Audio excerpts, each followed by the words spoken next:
Halo, selamat pagi pemirsa, apa kabar Anda hari ini? Senang sekali kami dapat menjumpai Anda dalam Berita Papua. Saya Yuni Rumbarak bersama tim redaksi telah menyiapkan sejumlah berita menarik dan aktual untuk Anda. Berikut 3 berita utama kami.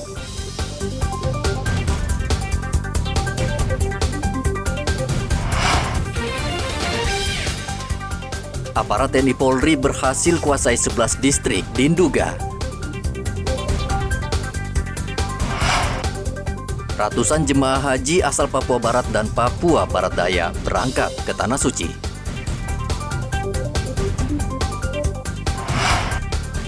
Stok cabai di Jayapura langka, harganya melonjak.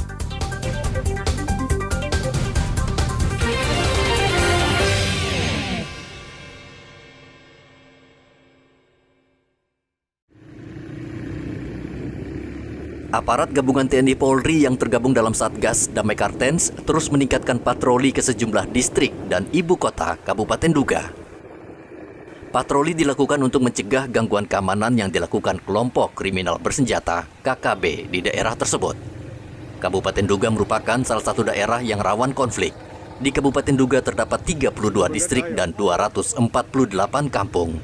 11 distrik telah terdeteksi aparat sebagai jalur lintas dan pergerakan kelompok kriminal bersenjata. Aparat gabungan TNI Polri saat ini sudah mengamankan Kampung Nogolait yang berbatasan dengan Batas Batu, Kabupaten Asmat. Sebelumnya, di kampung itu terjadi baku tembak antara aparat keamanan dan KKB. Di daerah Nogolait yang kita ketahui bersama, Nogolait ini adalah salah satu jalur yang menuju ke arah Batas Batu. Apabila jalur ini tidak aman, itu akan menghambat roda perekonomian yang ada di Kabupaten Nduga. Yang dalam arti semua bahan makanan itu dari pelabuhan Batas Batu melewati Nogolait untuk bisa tiba di Kenyam. Apabila Nogolait ini tidak aman, itu akan sangat mengganggu roda perekonomian yang ada di Kota Kenyam. Sampai sekarang pasukan sudah masuk banyak di situ. Kita amankan rute itu. Untuk situasi sekarang masih relatif kondusif. Ibu kota kita bersama-sama dengan TNI Polri yang ada di Kota Kenyam, kita bersinergi dengan baik di sana untuk sama-sama menjaga ibu kota. Kita juga sudah membuat Sispam kota atau manajemen pengamanan kota bersama-sama dengan TNI untuk mengantisipasi apabila terjadi gangguan. Situasi di Kabupaten Nduga relatif aman, warga masyarakat beraktivitas seperti biasa, namun aparat terus waspada dan meningkatkan patroli. Igo Batmomolin melaporkan dari Nduga, Papua Pegunungan. Aparat gabungan TNI Polri menertibkan komplek perumahan Transito di Kelurahan Maro, Kabupaten Merauke. Perumahan diduga sebagai tempat persembunyian para pelaku kriminal. Operasi penertiban yang dipimpin Wakapolres Merauke Kompol Vicky Pandu Wida Permana sempat ricuh karena sebagian warga melawan ketika polisi mengecek satu persatu rumah. Warga Maro senang karena kawasan itu bisa ditertibkan dari pelaku kriminalitas. Ya, kita harapkan kita bekerja sama ya antara masyarakat dan aparat penegak hukum dan juga aparat yang lain, karena untuk keamanan ini adalah suatu kebutuhan primer di seluruh masyarakat Kabupaten Merauke. Jadi saya harapkan mari kita bergandeng tangan untuk bisa menjaga ketertiban dan keamanan di lingkungan masing-masing dan tetap mengedepankan humanisme kepada masyarakat.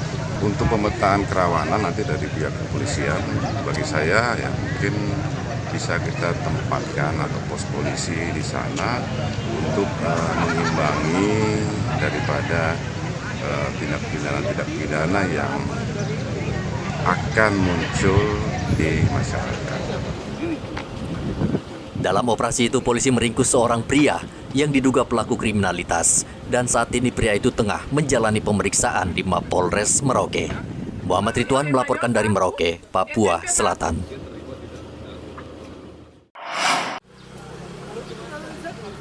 Tiga penjabat Eselon 2 Pemkot Sorong mengembalikan 3 kendaraan dinas yang selama ini mereka gunakan sehari-hari. Mobil diserahkan kembali ke Pemkot Sorong diwakili keluarga karena ketiga penjabat sudah dimutasi ke Pemprov Papua Barat Daya. Saat ini Pemkot Sorong tengah mengumpulkan aset kendaraan dinas yang ternyata masih banyak berada di tangan pejabat yang sudah tidak aktif lagi atau pensiun.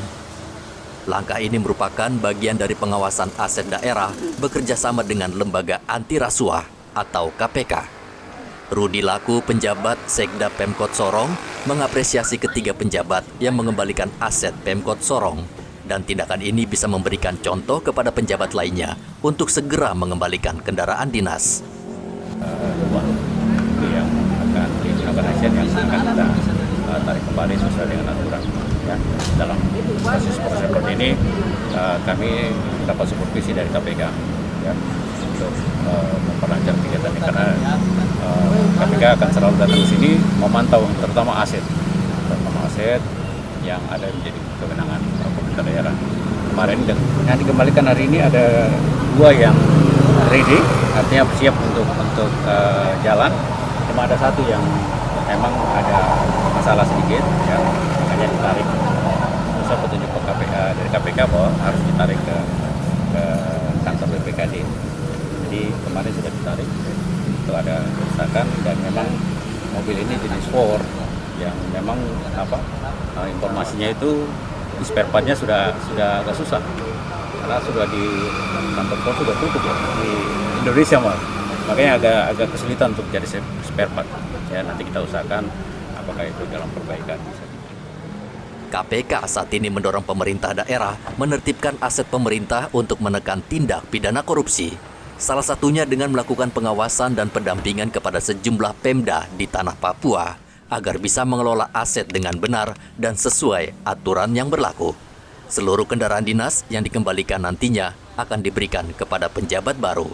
Topan melaporkan dari Kota Sorong, Papua Barat Daya.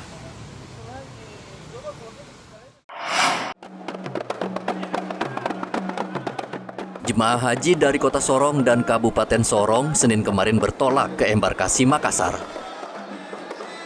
Mereka diantar dengan iringan tarian adat di Bandara Deo Sorong. Suasana haru terasa ketika kerabat dan anggota keluarga yang melepas keberangkatan mereka untuk menunaikan ibadah haji ke Tanah Suci Mekah.